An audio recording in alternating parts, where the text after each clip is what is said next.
After Stalin, as Graham argues, the basic pattern of using engineers to serve a system run by the Communist Party continues under the leadership of Khrushchev, under the leadership of Brezhnev, and indeed under the leadership of Gorbachev. And Graham completes his book by helping us, giving us a sprinkling of images that shows how the rule by engineers trained narrowly cashes out in the Soviet Union. We find a narrow engineering aesthetic in housing, for example, as people end up living in identical apartments to one another. The large-scale projects continue. Collectivization of agriculture continues. There are more grand projects, such as the Baikal-Amur Railway, where the similar problems of the past get repeated. We have a familiar story of Chernobyl. We rushed into nuclear power, but have some fundamental problems in the structure of the nuclear industry.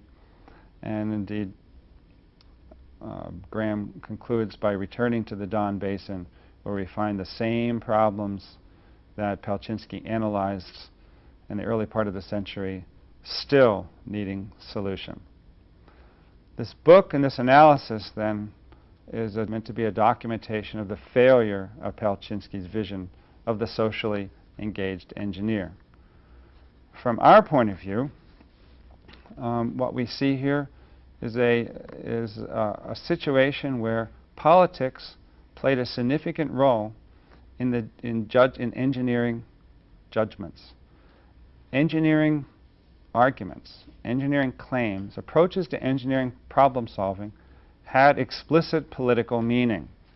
Now, it's easier to see in the Soviet context because we had these four very different types of governmental systems, each classifying Palchinski's humanitarian engineering in a somewhat different way. From the point of view of the United States, we'd say, well, wait a minute, that doesn't apply here, because partisan politics, namely in the United States, the tension between the Democrats and Republicans, plays no role in defining what constitutes the value of an engineering project. Well, wait a minute. What if we think about politics as not just simply involving formal partisan politics and formal governmental relations, but instead having to do more generally with, and more broadly, with power relations, where power relations involve changes that affect who has power in relationship to whom. As I said at the beginning, engineering problem solving doesn't take place by itself.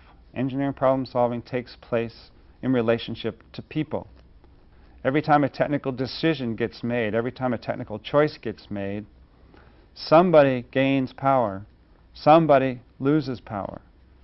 Engineering judgments, then, the judgments by engineers as people, have power dimensions, even though those people might want to claim that the problems that they solve are purely technical.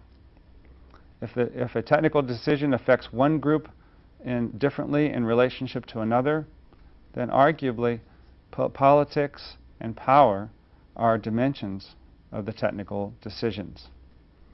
Might it be the case, then, in contrast with what the presentation of Sununu argued, in contrast with a dominant image of engineering problem solving, might it be the case that engineering problem solving always has political dimensions?